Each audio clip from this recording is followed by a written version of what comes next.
I started this braid already, and it looks different than the other braids, not just in that it has 11 loops, but also the loops are all tied at the bottom. There's a knot at the bottom of the loop, which actually can get in the way once in a while. The reason for that is that I have started this braid with my more typical start, which is a loop with no ends. I do not yet have videos for a few methods to do this on my blog. My blog is called Loop Braiding, and you can find it by Googling loopbraider, or there's a link to it actually in the information section below this video if you're on YouTube. I like starting with a loop, partly because I can then just hang the loop from the... I don't need a header cord. Let's get this camera better arranged. I'm in a very awkward position vis-a-vis the camera. So anyway, that's just an explanation of why there are knots at the bottom. For an 11 loop braid, you again, I'm loading my loops back on the hands where they belong. You again will be braiding with the, or the way I do it, you will again be braiding with the little finger. There will be a loop on that little finger. The active operator finger will have a loop on it as you are braiding with it. The loop will be at the base of the finger. So the active hand, the hand that has the operator finger on it, has 5 loops. The other hand has 6, and hopefully you can see that the 6th loop is carried on the little finger near the, I usually carry it near the crease, upper crease, and the 5th loop is at the base of the little finger. So the little finger holds 2. It shouldn't interfere much with movements, and what's good about, or one of the good things I think about this method, is that you can just braid through. The operator finger can go through all the loops, including the extra loop in the little finger, in one pass. It doesn't really do anything differently. You have to try and keep that loop on the little finger, the one it's holding, but usually actually isn't that much of a problem. So the method for the loop transfer is not much different than a 9-loop braid. It's the loop shifting where the difference comes. Before I even get into that, I want to mention that in my 9-loop video, I recommended just going ahead and I'm trying a 9-loop braid after you had learned a 7-loop braid and done a few of them, but you didn't. I suggested not waiting until you're incredibly adept at the 7-loop braid. Just go ahead. Anyway, that's what I did, and I seem to find that I don't think it's that big a problem. However, I wouldn't necessarily suggest that for the 11-loop braid, although I don't really know what different people are like. I braided with 9 loops for about a year before it ever occurred to me to braid with 11 loops. And what I noticed going up to 11 loops is that physically it wasn't a challenge. It was not a challenge physically, it was a challenge mentally. And I think the physical challenges are going from 5 to 7 and from 7 to 9, but when you get up to 11 loops, you're doing the same moves basically as you are for braiding with the previous numbers. There's not really a difference in the physical stuff. There's a difference in the loop shifting with remembering what to do next. So I think I kind of recommend getting to the point where 9 loops are very, very automatic before going up to 11, or else I think it'll be just frustrating because your brain won't be, if you're thinking about the 9 loops, it's going to, at least if it was me, it would be too hard to add the 11th loop for the loop shifting. It just would seem too complicated.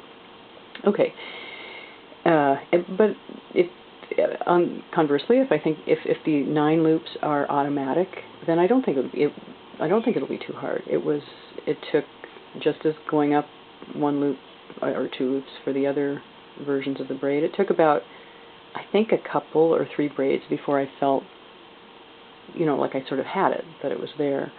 Okay, so I'm probably missing something that I should be saying, but for the first transfer, your operator finger is going to go through these 5 loops. Again, we're doing a square braid, so it's going to take the thumb loop from above, just as for a 9-loop braid, and come through them. That, so far, is just like doing a 9-loop braid. Now comes the difference.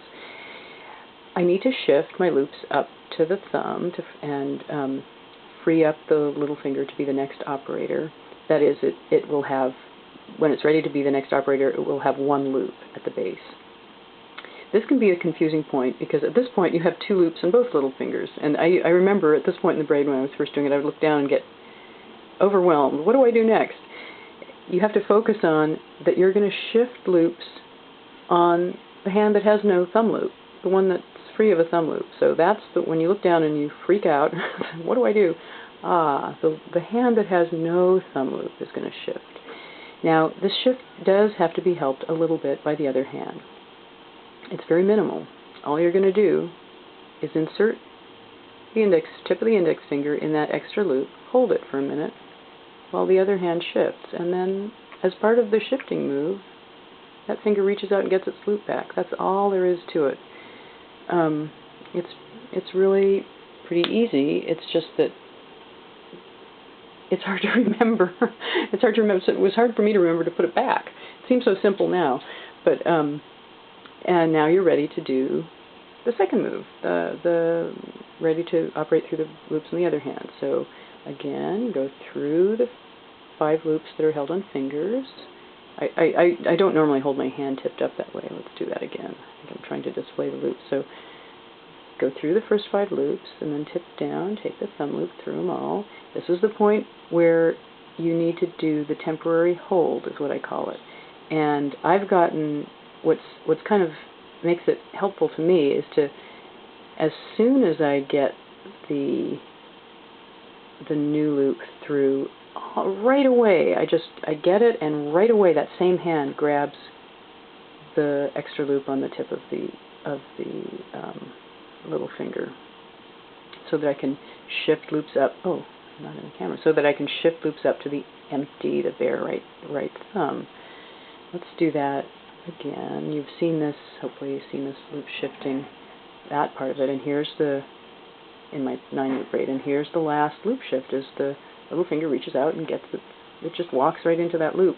The only difference from a regular loop shift is that it's held by a finger facing the opposite way, but it's a natural loop shifting move.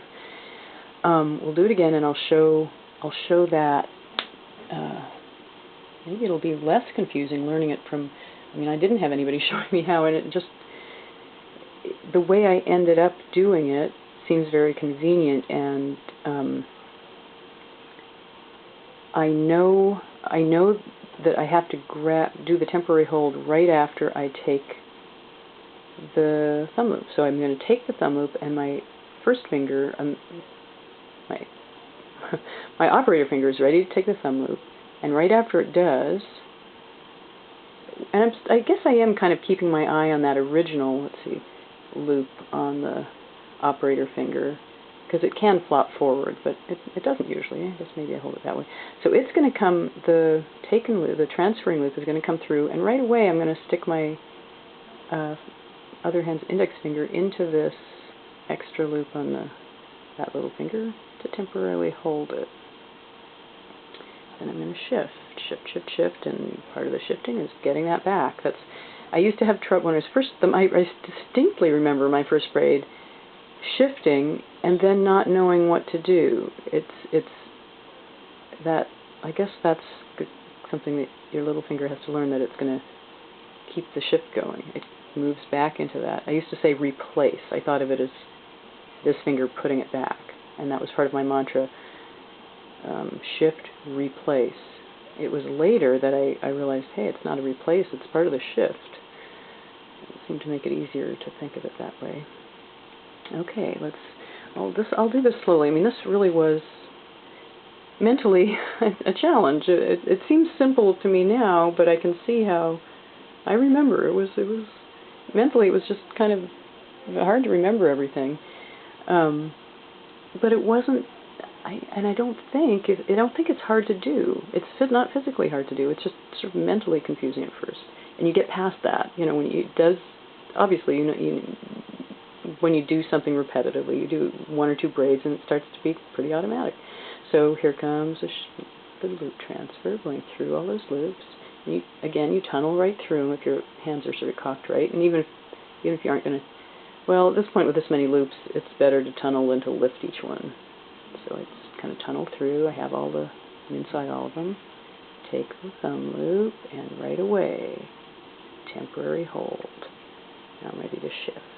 Shift, shift, shift, shift, shift. Shifts are done. I'm going to tighten. Okay, left side again. Here's the two loops. Here's my loop on the operator finger. It's safely at the bottom.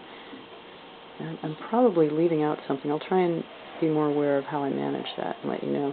Okay, so I'm going through, taking that thumb loop. Oh, and I see the original loop on the little fingers flopping forward a little bit. I kind of watch that. Now this index finger's getting ready to go to the temporary hold. There it goes. Just went in and lifted it off before I could get confused, I guess, about what hand's doing what. This hand is now ready to shift. So, oh, I should have done that more smoothly. That was the shift, was the little finger going into its last loop. Okay, tighten.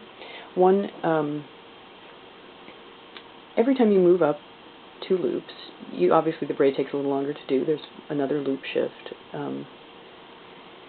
With the going up from 9 loops to 11 loops, there's one slight slowness added, and that is that you can't shift while you are tightening. Whereas usually, everybody, I think, when they get used to loop braiding, they pretty much start doing the shifting as they're tightening. So you don't do that. You do wait until the shifts are done. You have to wait. I'll point that out on the next one.